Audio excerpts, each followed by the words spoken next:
यहाँ नौकरियां मिली है, हाँ, जबकि यहाँ के राजस्थान खिलाड़ी के बच्चों स्पोर्ट्स एक्ट के तहत स्पोर्ट्स कोटे में 2% अब नौकरी यहाँ पर कर दी गई है।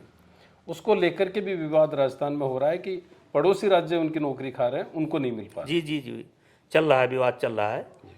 और मैं राजस्थान के बारे में बताऊं कि राजस्थान से भी नाम नहीं लूँगा, यहाँ एक एकेडमी थी कोई, वो एकेडमी टोटल हरियाणा के बच्चे लड़ते थे।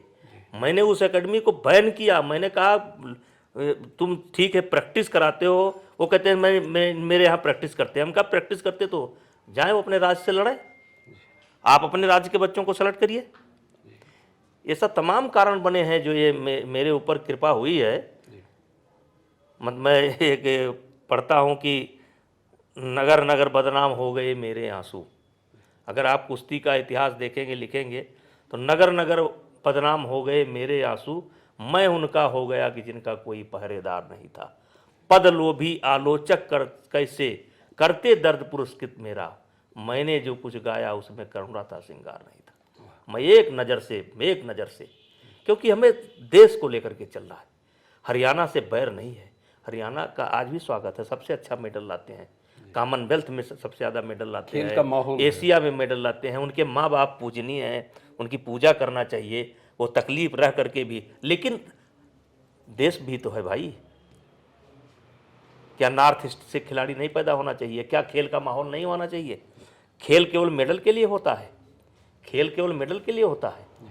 खेल से ही सेना में लोग पैदा होते हैं, खेल से ही स्वस्थ होने की भावना पैदा होती है, खेल से ही जो है सिपाही बनते हैं। तब मैं स्वस्थ रहने का संसाधन, स्पोर्ट्स स्पिरिट आती है। हाँ, स्पोर्ट्स स्पिरिट। हमारे मोदी जी ने देखिए कहा खेलो इंडिया है। ये खेलो इंडिया क्यों कहा? इसीलिए कहा ना, ये काम फिट इंडिया ये चाइना ने पहले कर लिया, ऑस्ट्रेलिया ने पहले कर लिया। आज हमारे यहाँ आप देखें तो 70% लोग के वजन ज़्यादा है, 70% लोग शुगर है। दुनिया में सबसे ज़्यादा शुगर, सबसे ज़्यादा मोटापा, सबसे ज़्यादा ब्लड प्रेशर यही है। और गीत गाते हैं सारे जहाँ से अच्छा हिंदुस्तान हमारा। ये तो मोदी जी बधाई के पात्र हैं कि इन्होंने खेलो इंडिया मूवमेंट शुरू किया, सांसद खेल स्पर्धा शुरू किया। सांसद खेल स्पर्धा से ये फायदा हुआ कि जो खेल लुप्त हो रहे थे उनको हम लोग करा रहे हैं। पारंपरिक खेल अब हर सांसद करा रहा है, अपनी अपनी बुकलेट छाप रहा है, ला करके मोदी जी को भेंट कर रहा है। हमने भी कराए हैं तमाम खेल जो से लुप्त होते जा रहे थे। तो इस सरकार आने, मोदी जी के आने के बाद खेल का वातावरण बना है। जो खेल लुप्त होते जा रहे थे उस पर बहुत फर्क पड़ा है।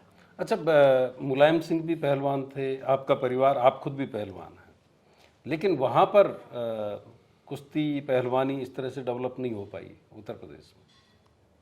नहीं, उत्तर प्रदेश में भी एक तरीके से बीमारी वही लग गई, क्योंकि मुलायम सिंह ने भी कोशिश की, हमने भी कोशिश की और अभी तक होते रहे हैं। लेकिन इधर क्या है, इनका टारगेट घट गया, नौकरी पाओ काम खत्म। इन्होंने अपने नौकरी तक कर लिया। लेकिन अभी जैसे राजू तोमर था, बड़ा पहलवान था, अनुज चौधरी था, बड़ा पहलवान था। इस समय भी 2-3 लड़के, अभी 84 किलो में एक अच्छा लड़का है। तो कुछ टारगेट होते हैं, कुछ टारगेट ये होते हैं। कुछ का टारगेट है कि अब हरियाणा का क्या खासियत है, हरियाणा का हर बच्चा ओलंपिक बोलेगा। टारगेट क्या है? ओलंपिक। किसी बच्चे से पूछो क्यों कुश्ती करो? ओलंपिक। उत्तर प्रदेश के बच्चे से पूछोगे कहेगा नौकरी। तो जब आपका टारगेट ही नहीं है, लक्ष्य ही नहीं है, लेकिन कुछ बच्चे लेकर चल रहे हैं, कई लड़के अच्छे हैं, लड़कियां भी अच्छी।